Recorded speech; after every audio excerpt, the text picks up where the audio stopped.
Bibisitahin ko lang yung mga halamang gulay ng nanay namin. Tingnan ko kung ano nailagay niya. Kalilinis lang ng garden niya. Ngayon lang, hindi pa nga napatay yung apoy. Ayun pa, umuusok pa eh. Hindi pa matataniman sa bukas pa yun. Pero may mga dating nakatanim na eh. Ito, makikita natin.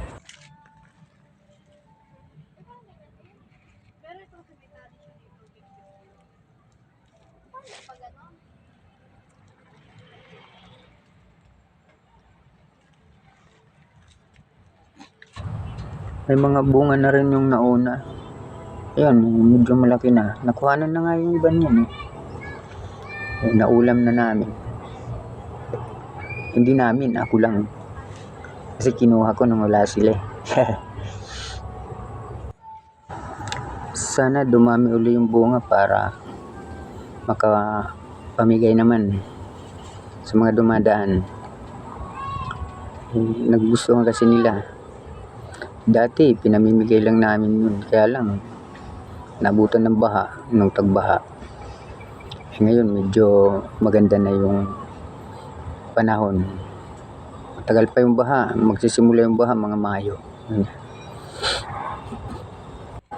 Kung meron din sili. Sili na panigang. Yung green. Itong talong na to, may mga bulaklak na rin. Malapit na rin. Nasa sako lang to eh.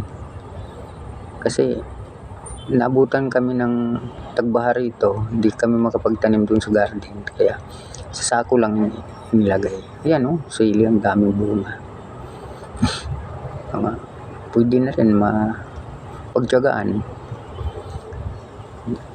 Mayroon pa nga rito. Nakaangkla yung isang sili. Nakaangkla. Maano eh. Bakit kanya nilakap niyan? Yan o, dikit-dikit yung bunga. Yan o, dikit-dikit.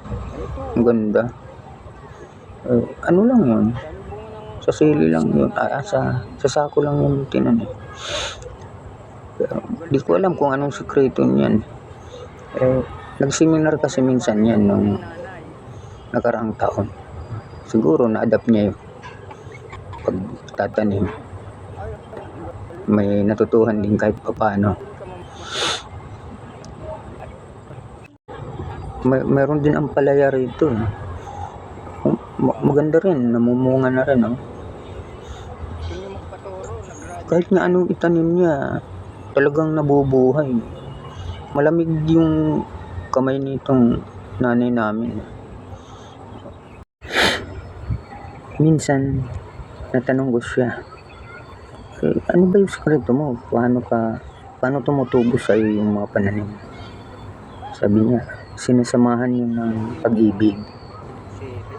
Kasi kung magtatanim ka na walang pagmamahal, ay hindi talaga tutubo yun. Tama naman kasi pag di mo mahal yung pananim mo, ay malamang di mo madilitan.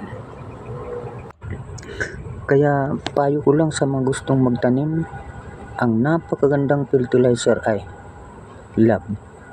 Di kayo magsisisi.